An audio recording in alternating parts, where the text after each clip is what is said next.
राहुल से चिढ़ गए अनुराग, जनता ने तो सबक सिखा दिया। बीजेपी सांसद अनुराग ठाकुर कांग्रेस सांसद राहुल गांधी पर निशाना साधने का एक भी मौका नहीं छोड़ते। बस मौका ढूंढते हैं कि कैसे राहुल को घेरना है, लेकिन अनुराग की खुद की फजीहत होने में ज्यादा वक्त नहीं लगता। जैसे अब पीएम मोदी का बचाव करने के लिए अनुराग ठाकुर राहुल गांधी से भिड़ गए और फिर जनता ने उन्हें तगड़ा जवाब दिया। चलिए आपको भी बताते हैं पूरी खबर के बारे में। दरअसल इस वक्त मुख्य चुनाव आयुक्त की नियुक्ति को लेकर बवाल मचा हुआ है। मोदी शाह ने तो ज्ञानेश कुमार को अगला मुख्य चुनाव आयुक्त चुना है, लेकिन राहुल गांधी ने इसका विरोध किया। मीटिंग के बाद राहुल ने खूब बवाल मचाया। विपक्ष ने इसे सरकार की मनमानी बताई। अब इसी को लेकर राहुल ने सोशल मीडिया प्लेटफॉर्म एक्स पर लंबा चौड़ा पोस्ट लिखा है। पहले बताते हैं कि राहुल ने क्या लिखा, फिर बताएंगे कि अनुराग ने क्या कहा। राहुल गांधी ने लिखा, अगले चुनाव आयुक्त का चयन करने के लिए समिति की बैठक के दौरान मैंने प्रधानमंत्री और गृह मंत्री को एक असहमति नोट प्रस्तुत किया, जिसमें कहा गया था कार्यकारी हस्तक्षेप से मुक्त एक स्वतंत्र चुनाव आयोग का सबसे बुनियादी पहलू चुनाव आयुक्त और मुख्य चुनाव आयुक्त को चुनने की प्रक्रिया है। आगे उन्होंने कहा, सुप्रीम कोर्ट के आदेश का उल्लंघन करके और भारत के मुख्य न्यायाधीश को समिति से हटाकर मोदी सरकार ने हमारी चुनावी प्रक्रिया की अखंडता पर करोड़ों मतदाताओं की चिंताओं को बढ़ा दिया है। आगे राहुल ने यह भी लिखा, नई सीईसी का चयन करने के लिए आधी रात को निर्णय लेना प्रधानमंत्री और गृह मंत्री के लिए अपमानजनक और असभ्य दोनों है। जब समिति की संरचना और प्रक्रिया को सुप्रीम कोर्ट में चुनौती दी जा रही है और 48 घंटे से भी कम समय में सुनवाई होनी है।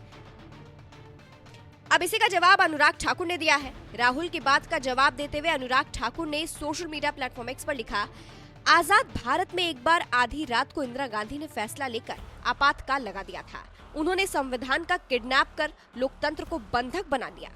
आगे अनुराग ठाकुर ने लिखा, नरेंद्र मोदी सरकार का राष्ट्रहित में और संविधान के अनुरूप निर्णय लेने का बेदाग ट्रैक रिकॉर्ड है और नए मुख्य चुनाव आयुक्त की नियुक्ति भी इसी तरह की है। लोकतंत्र में ऐसे पापी जिनका अपने वफादारों को शीर्ष पदों पर नियुक्त करने का इतिहास रहा है, अब मोदी सरकार को उपदेश दे रही है।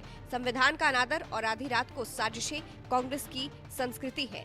हम पारदर्शिता में विश्वास करते हैं। अब अनुराग ठाकुर यहाँ राहुल गांधी से भिड़ गए, लेकिन जनता ने इसके बाद उन्हें तगड़ा जवाब दिया। कहा जा रहा है जनता ने उन्हें सबक सिखा दिया। एक यूजर ने अनुराग ठाकुर को नसीहत देते हुए लिखा, इंदिरा गांधी के पीछे मत छिपो, अपनी गलती स्वीकार करें।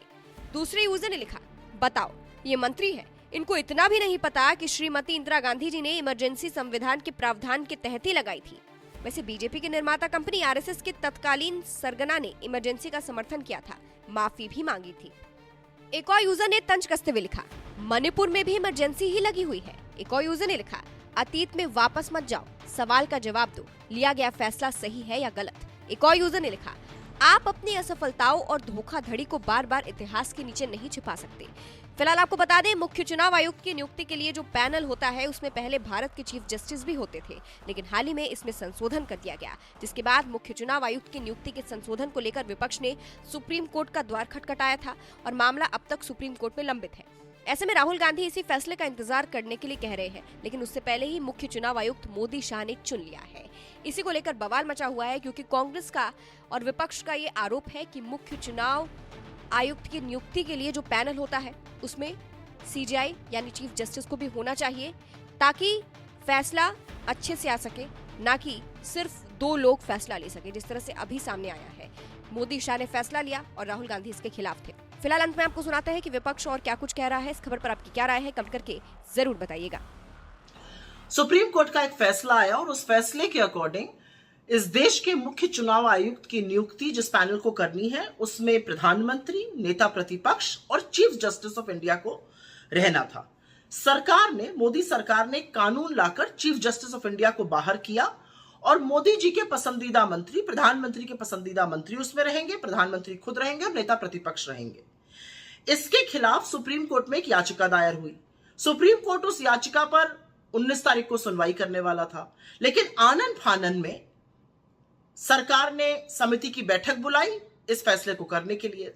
समिति की बैठक में राहुल गांधी जी, जो नेता प्रतिपक्ष हैं, उन्होंने मुस्तैदी से कहा कि क्योंकि सुप्रीम कोर्ट इस मामले की सुनवाई करने जा रहा है, हमें उसका इंतजार करना चाहिए और इस बैठक को लंबित कर देना चाहिए, स्थगित कर देना चाहिए। लेकिन उनके सुझाव को नरेंद्र मोदी और अमित शाह ने खारिज कर दिया और आधी रात को ज्ञानेश कुमार को इस देश का मुख्य चुनाव आयुक्त नियुक्त कर दिया गया। डिसेंट नोट नेता प्रतिपक्ष राहुल गांधी जी ने इसमें दिया था। सब जानते हैं ज्ञानेश कुमार जी अमित शाह जी के बड़े पसंदीदा नौकरशाह रहे हैं। सवाल एक है, असल में सवाल दो हैं, और सवाल यह है कि ऐसी क्या जल्दी थी? अगर सुप्रीम कोर्ट इस मामले को सुन रहा था तो उसकी सुनवाई हो जाने देते, फिर नियुक्ति करते।